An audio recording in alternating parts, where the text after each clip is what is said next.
श्रीगुरुभ्यो नमः। वागीशाद्या सुमनसः सर्वार्थानामुपक्रमे यं नत्वा कृतकृत्या स्युः तं नमामि गजाननं। गुरुर्ब्रह्मा गुरुर्विष्णुः गुरुर्देवो महेश्वरः गुरुः साक्षात् परं ब्रह्म तस्मै श्रीगुरवे नमः. முதலாவது அத்தியாயத்துல 46வது श्लोकः. ऋषिरुवाच ऋषिरुवाच ज्ञानमस्ति समस्तस्य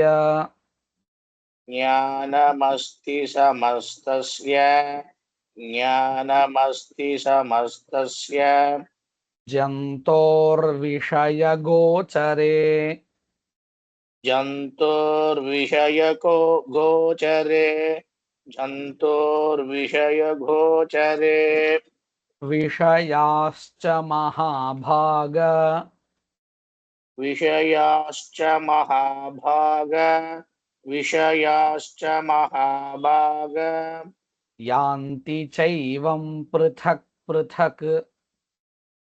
यान्ति चैवं पृथक् पृथक् यान्ति चैवं पृथक् पृथक् ज्ञानमस्ति समस्तस्य ज्ञानमस्ति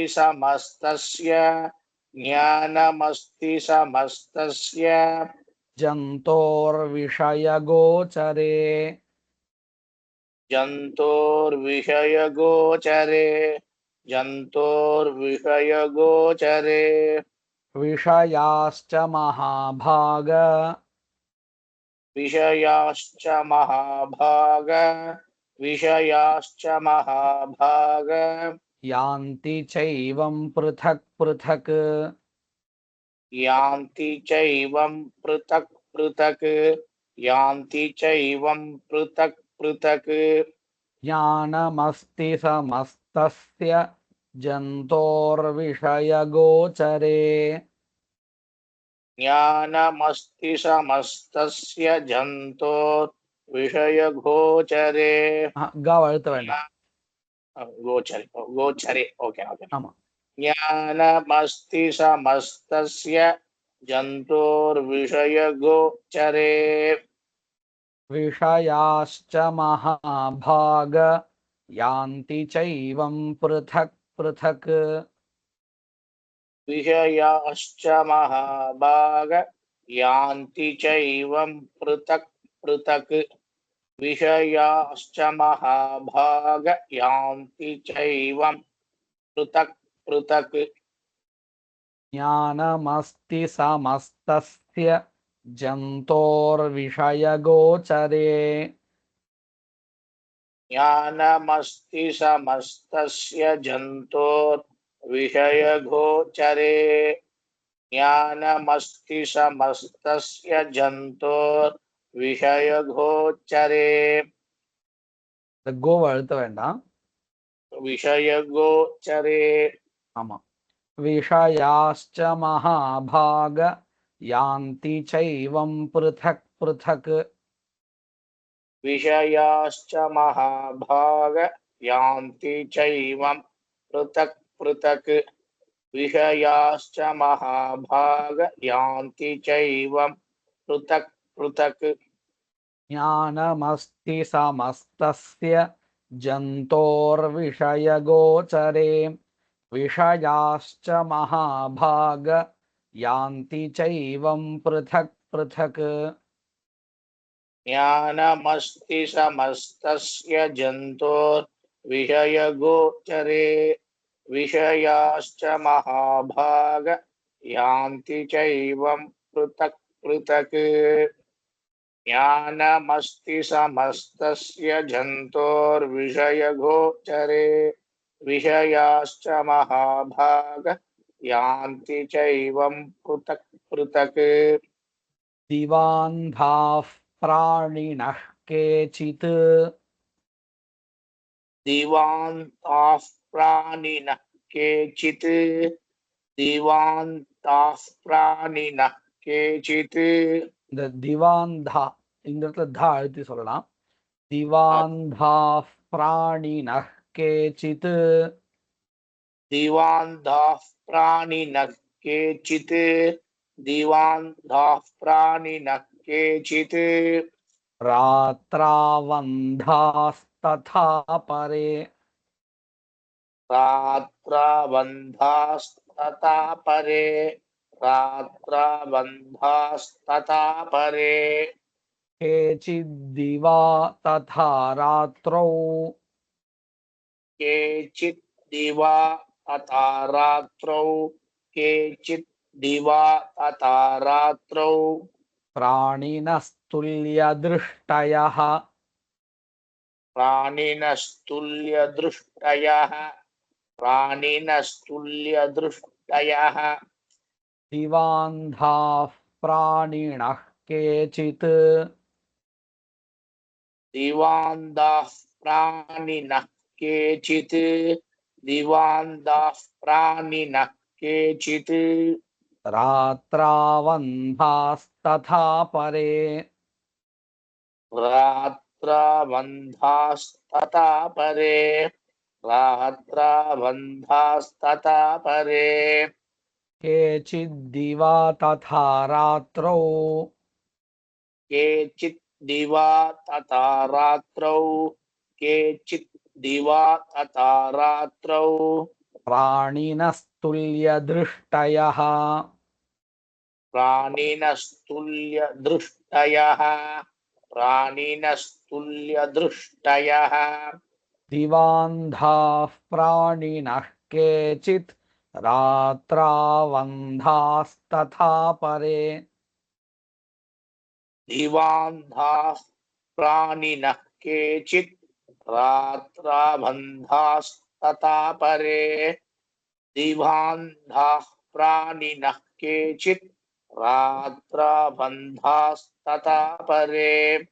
केचिद्दिवा तथा रात्रौ प्राणिनस्तुल्यदृष्टयः केचित् दिवा तथा रात्रौ प्राणिनस्तुल्यदृष्टयः केचित् दिवा तथा रात्रौ प्राणिनस्तुल्यदृष्टयः दिवान्धाः प्राणिनः केचित् रात्रावन्धास्तथा परे दिवान्धाः प्राणिनः केचित् रात्राबन्धास्तथा परे दिवान्धाः प्राणिनः केचित् रात्राबन्धास्तथा परे केचिद्दिवा तथा रात्रौ प्राणिनस्तुल्यदृष्टयः केचित् दिवा तथा रात्रौ प्राणिनस्तुल्यदृष्टयः केचित् दिवा तथा रात्रौ प्राणिनस्तुल्यदृष्टयः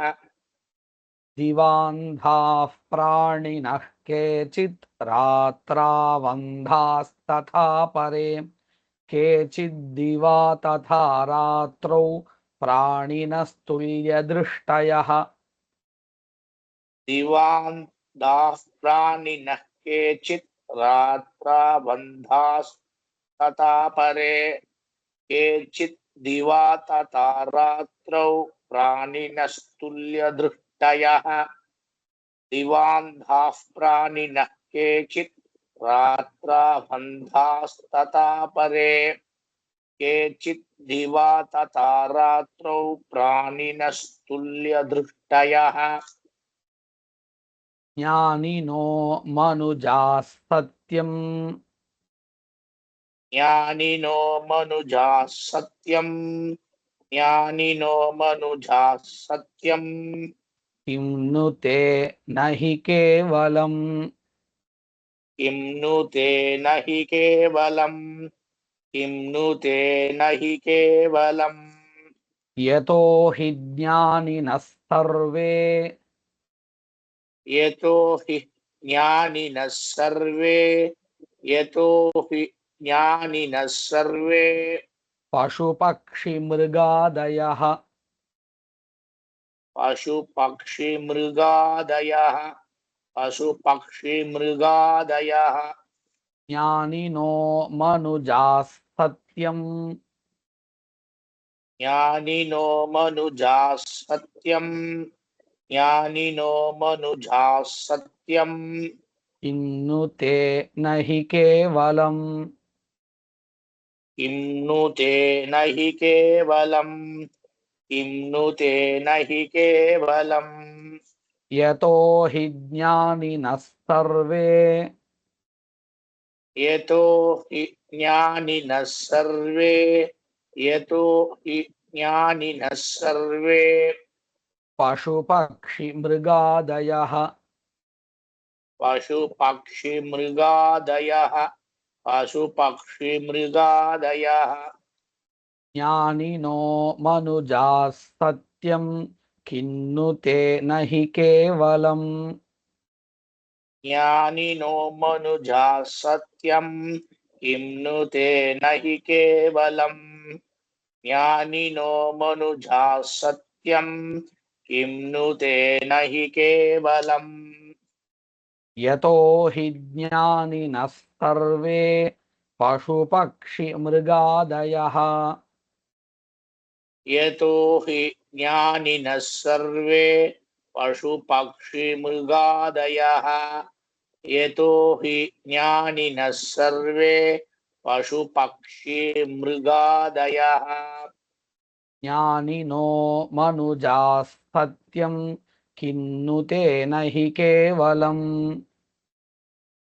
ज्ञानिनो मनुजाः सत्यम् किं नु ते न हि केवलम्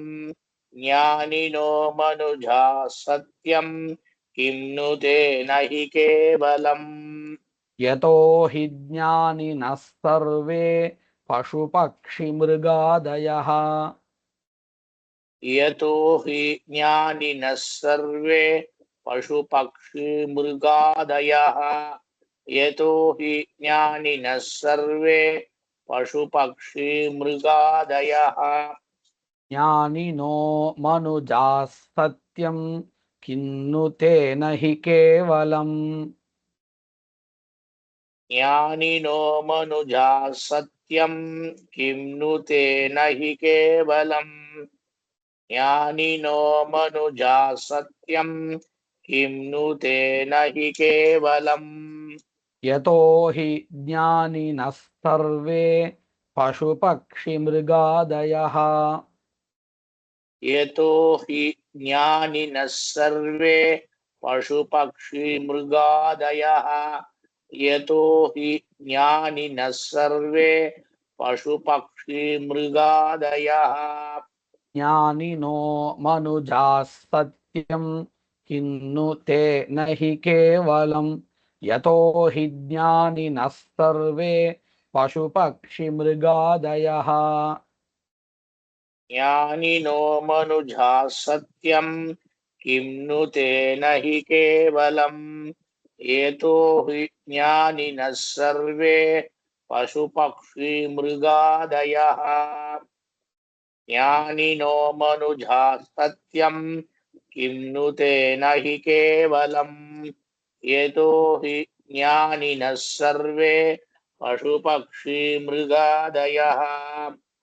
ज्ञानं च तन्मनुष्याणाम् ज्ञानं च तन्मनुष्याणां ज्ञानं च तन्मनुष्याणां यत्तेषां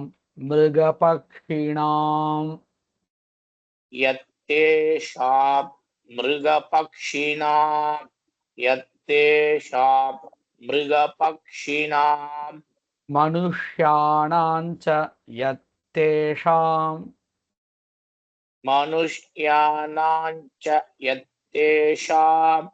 मनुष्याणां च यत्तेषां तुल्यमन्यत्तथोभयोः तुल्यमन्यत् ततो भयोः तुल्यमन्यत् ततो भयोः ज्ञानं च तन्मनुष्याणाम् ज्ञानं च तन्मनुष्याणां यत्तेषां मृगपक्षिणां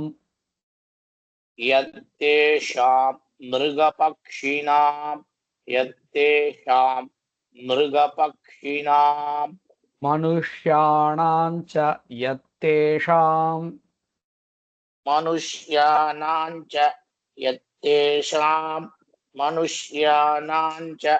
यत्तेषां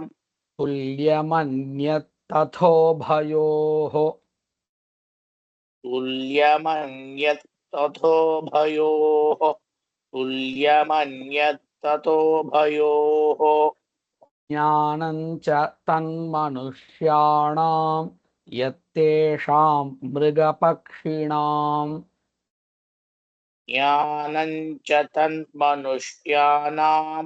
यत्तेषां मृगपक्षिणां ज्ञानं च तन्मनुष्याणां यत्तेषां मृगपक्षिणां मनुष्याणां च यत्तेषां तुल्यमन्यत्तथोभयोः मनुष्याणां च यत्तेषां तुल्यमन्यत्ततोभयोः मनुष्याणां च यत्तेषां तुल्यमन्यत्ततोभयोः ज्ञानं च तन्मनुष्याणां यत्तेषां मृगपक्षिणां ज्ञानं च तन्मनुष्याणां यत्तेषां मृगपक्षिणां ज्ञानं च तन्मनुष्याणां यत्तेषां मृगपक्षिणां मनुष्याणां च यत्तेषां तुल्यमन्यत्तथोभयोः मनुष्याणां च यत्तेषां तुल्यमन्यत्तथोभयोः मनुष्याणां च यत्तेषां तुल्यमन्यत्तथोभयोः ज्ञानं च तन्मनुष्याणां यत्तेषां मृगपक्षिणां मनुष्याणां च यत्तेषां तुल्यमन्यत्तथोभयोः ज्ञानं च तन्मनुष्याणां यत्तेषां मृगपक्षिणां मनुष्याणां च यत्तेषां तुल्यमन्यत्तथोभयोः ज्ञानं च तन्मनुष्याणां यत्तेषां मृगपक्षिणां मनुष्याणां च यत्तेषां तुल्यमन्यत्ततोभयोः இந்த 5 ஸ்லோகங்களையும் சொல்லிடுறேன். ऋषिरुवाच ज्ञानमस्ति समस्तस्य जन्तोर्विषयगोचरे विषयाश्च महाभाग यान्ति चैवं पृथक् पृथक् दिवान्धाः प्राणिनः केचित् रात्रावन्धास्तथा परे केचिद्दिवा तथा रात्रौ प्राणिनस्तुल्यदृष्टयः ज्ञानिनो मनुजाः सत्यं किन्नु तेन हि केवलम् यतो हि ज्ञानिनः सर्वे पशुपक्षिमृगादयः ज्ञानं च तन्मनुष्याणां यत्तेषां मृगपक्षिणां मनुष्याणां च यत्तेषां तुल्यमन्यत्तथोभयोः वागीशाद्यास्सु मनसः सर्वार्थानामुपक्रमे यं नत्वा कृतकृत्याः स्युः तं नमामि गजाननं गुरुर्ब्रह्मा गुरुर्विष्णुः गुरुर्देवो महेश्वरः गुरुः साक्षात् परं ब्रह्म तस्मै श्रीगुरवे नमः।